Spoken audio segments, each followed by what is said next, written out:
In this session, we're going to continue looking at the implications from the event that is recorded in the book of Exodus of Moses' encounter with God at the burning bush, that bush that was burning but was not consumed. We looked in our last session at the dimension of the revelation of God's holiness in this encounter, and now I want to move to another dimension of it, beginning there later on in the chapter, after God had spoken to Moses and said, I have seen the oppression of my people who are in Egypt, and I have heard their cry because of their taskmasters, for I know their sorrows. Now there are three verbs here that I want us to get a hold of, that it tells us something about God. At first it says, I have surely seen the oppression of my people. So that God sees what's going on. The second thing he says, I have heard their cry. So we know that the God who is revealed here is not blind, nor is he deaf, nor is he ignorant, because he goes on to say, because I know of the sorrows that they have borne. And so then he announces to Moses the purpose of this divine visitation. He said, so I have come down to deliver them from the hand of the Egyptians and to bring them out to the place of milk and honey, and so on.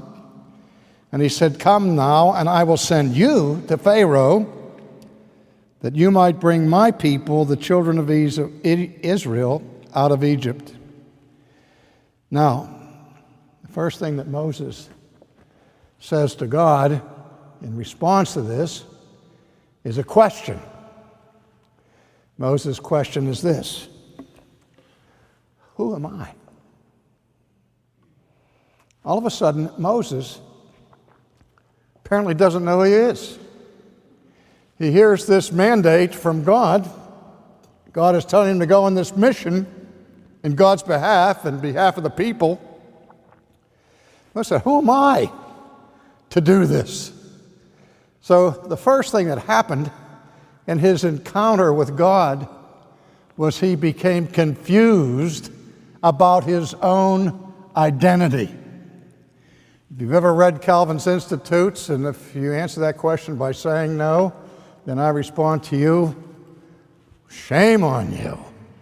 You're missing one of the most beautiful pieces of literature ever written on the things of God, second only to the Bible in terms of the majesty of this book. You need to read it and reread it. And then when you're done with that, read it again. But Calvin begins the Institutes by saying, we never know who we are until we first know who God is. Again, remember in Isaiah 6, after Isaiah saw God high and holy and lifted up and heard the angelic chorus of the three times holy, what was his response? He pronounced a curse upon himself, saying, woe is me, for I'm a man of unclean lips, and I'm not alone. I dwell in the midst of a people of unclean lips, because for the first time in his life, dear ones, Isaiah found out who God was. And at the same time, for the first time in his life, he found out who Isaiah was.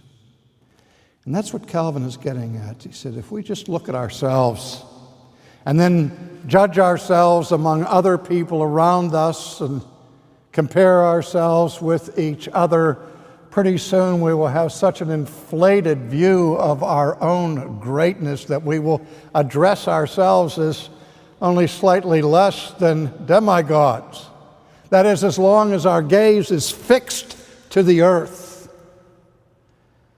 But if by chance we would lift our eyes to heaven, we would see the brightness of the sun into which we cannot gaze directly, for it would destroy us. But as soon as we consider what kind of a being God is, then immediately, as the holy men of old did, we tremble as we are aware of our feet of clay and of our frames of dust. So Moses has this momentary encounter with the holy. And the closer he gets, the more afraid he becomes. And when he hears the voice of God, and the voice of God sends him on a mission, wait a minute. Who am I that I should go on this mission? And so God said, I will certainly be with you. He doesn't really answer Moses' question as to who Moses is. He just said, don't worry about who you are, because I'm going to be with you. And this shall be a sign to you that I have sent you. When you have brought out the people of Egypt, you shall serve God on this mountain. Now we get to the crux of the matter. Moses said to God, indeed, when I come to the children of Israel and say to them, the God of your fathers has sent me to you, and they say to me, what is his name? What shall I say to them? So now you see where Moses is directing his interrogation. He's no longer asking the question, who am I? What's he asking? Who are you? What's your name? We started Ligonier Ministries about 40 years ago. In the very early days of that ministry, I had somebody come and ask me the question, what are you trying to do? What's your mission? What's the purpose of this ministry that you've put together? And he said, what's the most? I said, I told him, well, it's a teaching ministry to help ground Christians in the Word of God and so on. And he says, well, what is it that you want to teach people that the people in this country don't know? I said, that's easy. Who God is. I said, I know that everybody in the world knows that God is, because God has so clearly manifested himself to all of them in creation that men are left without excuse because his general revelation has pierced their minds. They know he exists, but they hate him. And I said, in a large measure, that's because they know he is. They don't have any idea who he is. And the fellow said, fine. He says, but what do you think is the most important thing that Christians need to know in this day and age? I said, that's easy. And he said, what? I said, Christians need to find out who God is. And I think the greatest weakness of the church in our day is the virtual eclipse of the character of God, even in our churches. Talked to a woman once with her PhD in psychology who was a member of a church on the West Coast, and she was very angry, and she came to me. I said, what's the matter? And she said, I get the feeling, I go to church every Sunday, and I get the feeling that our minister is doing everything he can to conceal from us the character of God, because he knows that if he really opened up the scriptures and proclaimed the character of God as he's portrayed in the Bible, he's afraid that people would leave the church because they're uncomfortable in the presence of the holy. Moses wasn't the first person to hide his face in the presence of God. That started in the Garden of Eden with the flight into the trees by Adam and Eve, who hid themselves out of shame.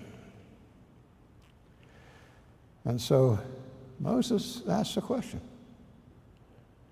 Who are you? What's your name? If you even have a name, he'd already revealed himself. I'm the God of your fathers, Abraham, Isaac, and Jacob. Well, I know that, but what's your name? No. Before we explore that question further, I want to relate another incident that I observed on television about 30 years ago.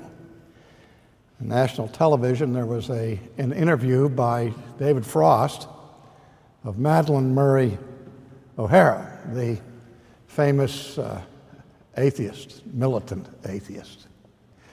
And in this interview, David Frost was fighting for the angels and debating with Madalyn Murray about the existence of God, and she was getting more and more angry and more frustrated, so David Frost decided to settle the debate in the classic American way by having a vote and counting noses. And so he put it to the studio audience. He said, how many of you people out there were about 30 people out there, she said, how many of you believe in some kind of God, some kind of higher power, something greater than yourself? Everybody raised their hand. And I waited for Madalyn Murray's response because I was sure I could predict what she would say. But she fooled me altogether. You know what she said? She said, well, what do you expect from the uneducated masses? These people haven't got out of their intellectual infancy. They are still, brainwashed from the culture and this mythology of God. And she went on this tirade insulting everybody in the studio audience. And that's not what I expected her to do. You know what I thought she would do? I thought she would turn the tables right there on David Frost. I thought she would go to the audience and say, well, let me ask you this. You believe in some kind of higher power. You believe in something greater yourself. Let me ask you this. How many of you believe in Yahweh, the God of the Bible? The God who demands that you have no other gods in front of him. The God who sends men, women, and children to hell forever and condemn people because they don't believe in this mythical Jesus. Because I wonder how the vote would have changed when all of a sudden the question was asked with more clarity. But it's almost an institution in our culture, in our nation, to describe God as a higher power, something greater than ourselves. What's that? The force be with you? Huh? What is this higher power? Gravity? Lightning? Earthquakes? Now, one thing about this nebulous, amorphous, nameless, characterless power is that, first of all, it is impersonal.